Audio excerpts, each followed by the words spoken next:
It was a few hours past midnight on Sunday the 25th of May 1913. Alfred Redl, a colonel of the Austro-Hungarian Empire, was sitting in his hotel room in the Hotel Klumser, located on the Herrengasse, just across from Vienna's famous Café Central.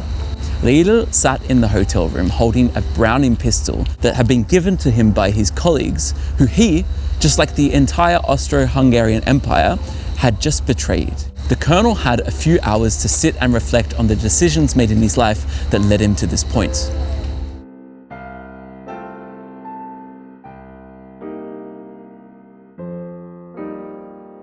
Alfred Redl was looked up to by many as the perfect-cut, ideal Austrian officer in service of the empire. Born to a relatively humble family in 1864 in Lemberg in the province of Galicia, what is today Lviv in eastern Ukraine.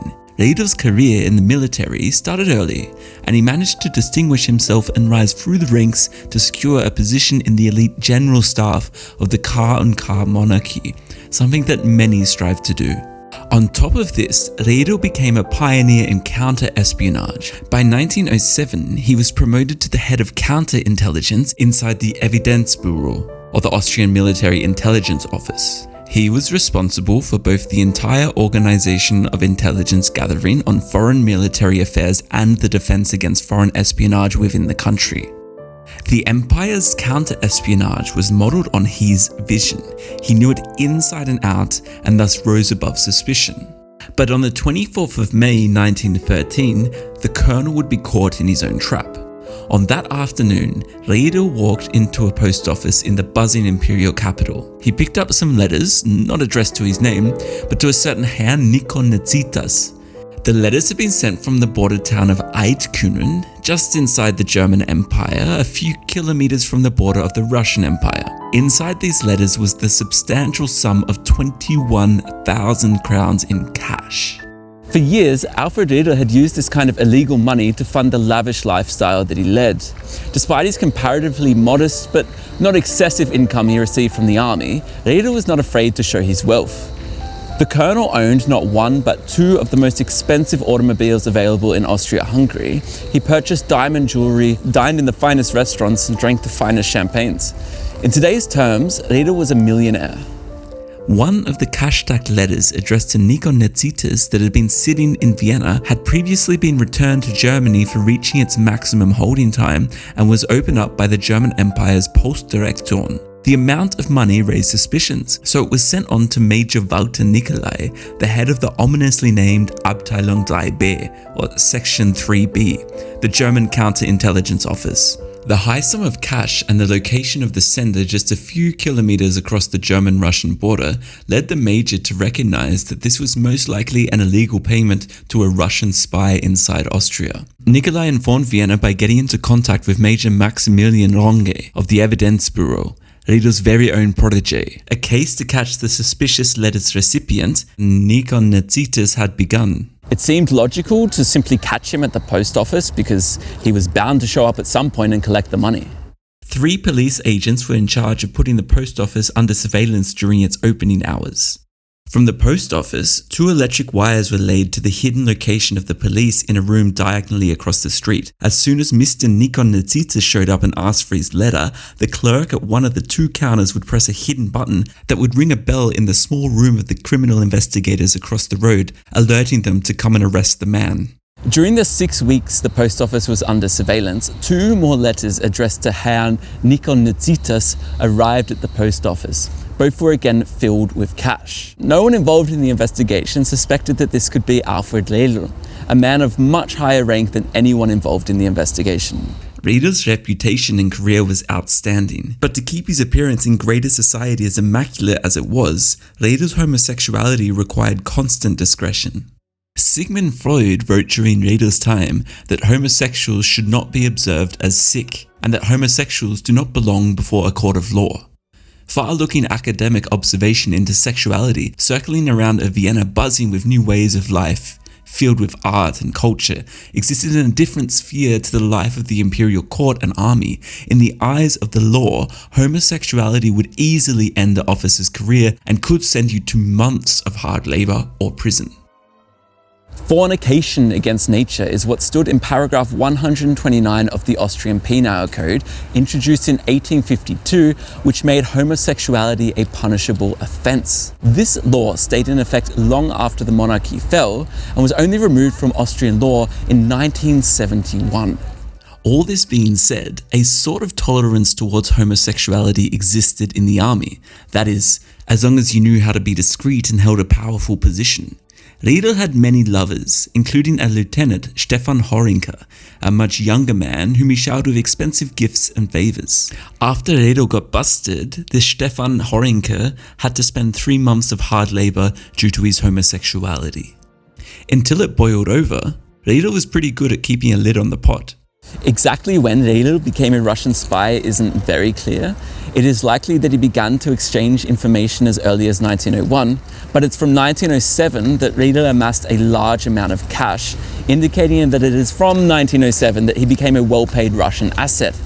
He became known as Agent Number 25 in the Russian Military Intelligence Office. Due to his high position on the general staff, there was little he did not have access to: war and mobilization plans, agent records, battle orders, troop counts, and so on. In 1912 alone, Redl passed 23 secret documents on to the Russians. If someone began to get on his tail, Redl could use his outstanding high rank and position as the intelligence and counter-espionage expert to direct suspicion elsewhere.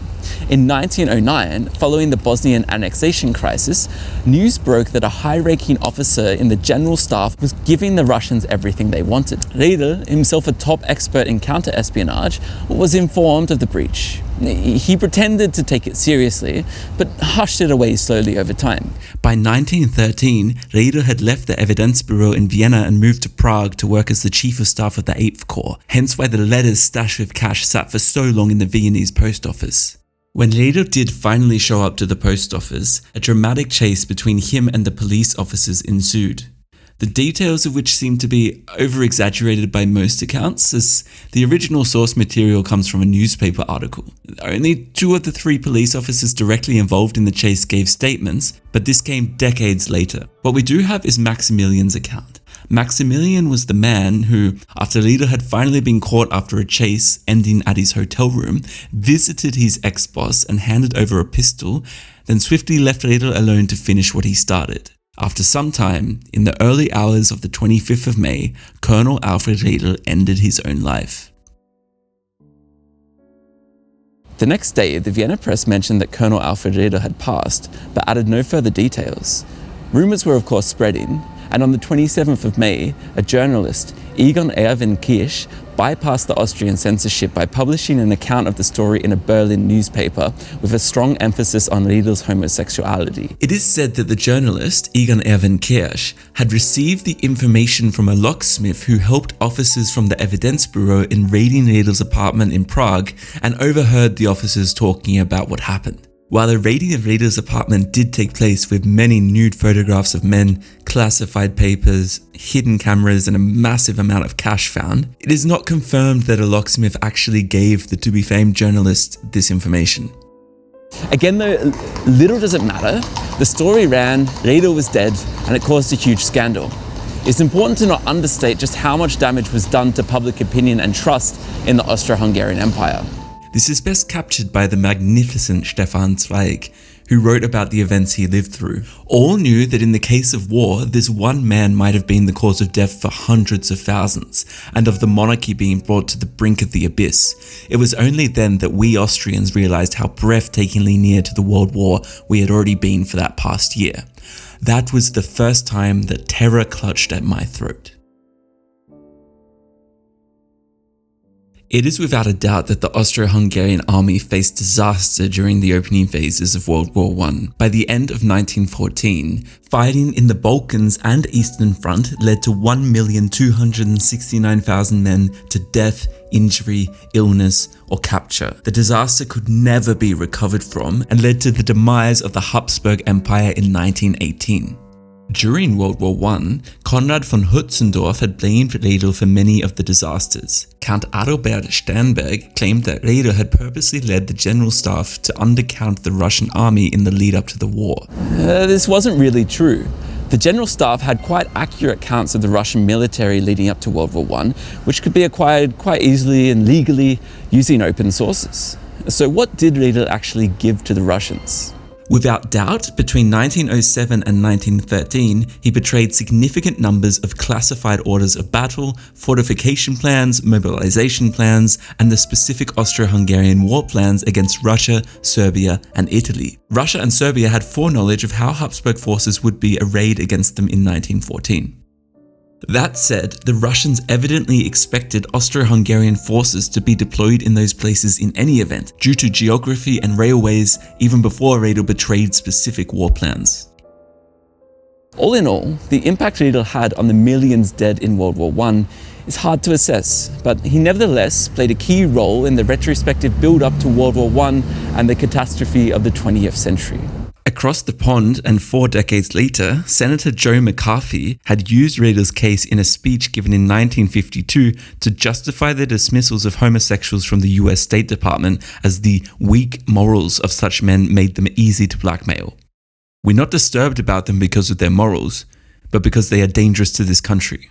Back in pre-war Europe, it was the psychological damage on the public and those in civil service that was without a doubt the legacy left behind by this selfish, unloyal colonel, who must have realized this while he took his life in the Hotel Klumse in Vienna on the eve of World War I. So this is the new age, and these are the creatures it produces? In our old days, such a thing would have been unthinkable.